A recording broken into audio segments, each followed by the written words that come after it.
انوار الحق کاکڑ کی 18 رکنی نگران وفاقی کابینہ نے حلف اٹھا لیا۔ ایوان صدر میں منعقدہ تقریب میں صدر مملکت ڈاکٹر عارف علوی نے وفاقی کابینہ کے ارکان سے حلف لیا۔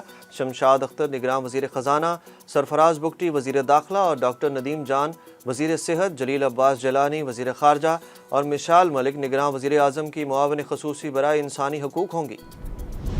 نگران وزیر اعظم انوار الحق کاکڑ کا چودھری شجاعت حسین سے ٹیلی فونک رابطہ۔ کہا، میں نے سیاسی سفر کا آغاز آپ کے ساتھ شروع کیا اور اب بھی آپ کی سرپرستی چاہتا ہوں، جس پر چودھری شجاعت حسین نے کہا کہ عوام مہنگائی سے پریشان ہے، تدارک کے لیے اقدامات اٹھائیں۔ چودھری شجاعت حسین نے انوار الحق کاکڑ کو منصب سنبھالنے پر مبارکباد پیش کی اور کہا کہ مجھے امید ہے آپ کے دور میں معاشی بہتری آئے گی۔ Chief justice Pakistan justice Umar Ata Bandial سے چیف الیکشن کمشنر سکندر سلطان راجہ کی ملاقات۔ ذرائع کے مطابق ملاقات گزشتہ روز سپریم کورٹ میں ہوئی، جو 2 گھنٹے جاری رہی۔ ملاقات میں ملک میں عام انتخابات کے معاملے پر گفتگو کی گئی۔ عام انتخابات نئی حلقہ بندیوں سے کروانے کے مشترکہ مفادات کونسل کا فیصلہ موضوع بحث رہا۔ چیف جسٹس پاکستان عمر عطا بندیال نے کہا ہے کہ اقلیتوں کے حقوق کا تحفظ ریاست کا بنیادی فرض ہے۔ آئین پاکستان اقلیتوں کو تحفظ فراہم کرتا ہے۔ چیف جسٹس پاکستان سے سیمیول پیارے کی سربراہی میں اقلیتی وفد نے ملاقات کی۔ چیف جسٹس نے کہا کہ اقلیتوں کو درپیش چیلنجز کے لیے مشترکہ کاوشوں کی ضرورت ہے۔ ہر پاکستانی کو مذہبی آزادی حاصل ہے۔ سپریم کورٹ اقلیتوں کے حقوق کی امین ہے۔ امریکہ کے جڑاں والا واقعے کی مکمل تحقیقات کے مطالبے پر پاکستان کا کہنا ہے کہ عوام جڑاں والا واقعے پر دکھی ہیں، ملوث افراد کو معاف نہیں کیا جائے گا، جبکہ نگراں وزیر اعظم انوار الحق کاکڑ نے اقلیتوں کو نشانہ بنانے والوں کے خلاف سخت کارروائی کا حکم دے دیا۔ دوسری جانب جڑاں والا میں اقلیتی عبادت گاہوں اور گھروں کو نقصان پہنچانے پر 600 سے زائد افراد کے خلاف 2 مقدمات درج، 128 افراد گرفتار کر لیے گئے۔ ضلعی انتظامیہ نے علاقے میں 7 روز کے لیے دفعہ 144 نافذ کر دی۔ ہر قسم کے عوامی اجتماع پر پابندی عائد۔ جڑاں والا میں مسجد سے اعلانات کر کے اشتعال پھیلانے والے شخص کو بھی گرفتار کر لیا گیا۔ نگراں وزیر اعلیٰ پنجاب محسن نقوی نے کہا ہے کہ جڑاں والا میں جن املاک کو نقصان پہنچا اصل حالت میں بحال کریں گے۔ 3 سے 4 روز میں ہونے والے نقصان کو پورا کیا جائے گا۔ لاہور میں بین المذاہب ہم آہنگی کے اجلاس سے خطاب کرتے ہوئے محسن نقوی کا کہنا تھا کہ جڑاں والا واقعہ منصوبہ بندی کے تحت کیا گیا، لیکن پولیس نے پلاننگ سے جانی نقصان ہونے سے بچایا۔ بین المذاہب ہم آہنگی اجلاس کے بعد بشپ ندیم کامران نے اعلامیہ پیش کیا، جس میں کہا گیا کہ اس دلخراش واقعے کی مذمت کرتے ہیں۔ جڑاں والا سانحے کی شفاف تحقیقات کی جائیں، مجموعی امن و امان کے لیے کردار ادا کرتے رہیں گے۔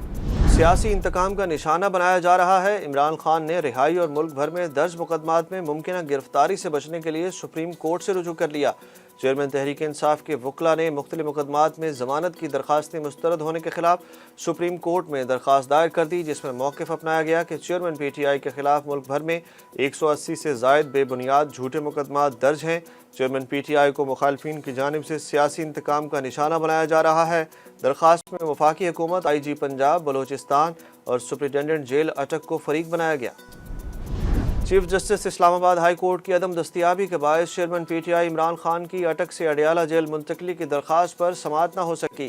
چیئرمین پی ٹی آئی کو گھر کا کھانا فراہم کرنے کی درخواست پر بھی آج ہی سماعت ہونا تھی، جبکہ جیل جانے والے وکلاء میں سے ایک وکیل عمیر نیازی کو عمران خان سے ملاقات کی اجازت دی گئی۔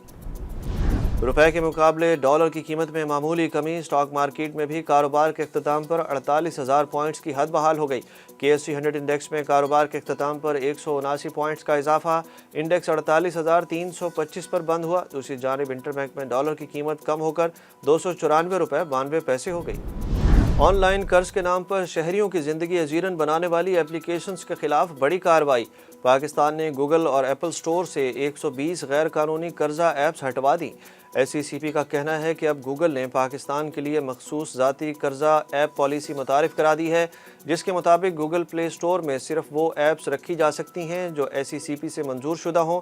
ایس سی سی پی کے مطابق صارفین صرف ان نان بینکنگ فائنینشیل کمپنیوں سے قرضہ حاصل کریں جن کے پاس لائسنس ہو۔ ایشیا کپ سے قبل پاکستانی کرکٹ ٹیم افغانستان کے خلاف ون ڈے سیریز کھیلنے کے لیے کولمبو پہنچ گئی۔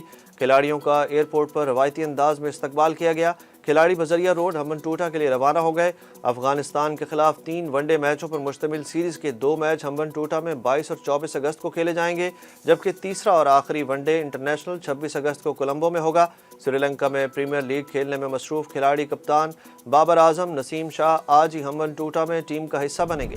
اور اداکارہ منصا ملک ساتھی اداکارہ علیزیہ شاہ کے خلاف مار پیٹ کی شکایت لے کر پولیس اسٹیشن پہنچ گئیں۔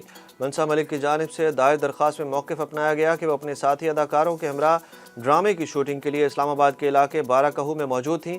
علیزیہ شاہ نے سیٹ پر موجود تمام افراد کے سامنے مجھ پر جلتا ہوا سگریٹ پھینکا اور مجھے جوتوں کے ساتھ مارا۔ درخواست میں مزید کہا گیا کہ علیزیہ شاہ کو ان سے پروفیشنل جیلسی ہے، جس کی بنا پر علیزیہ کی جانب سے انہیں سنگین نتائج کی دھمکیاں دی گئیں۔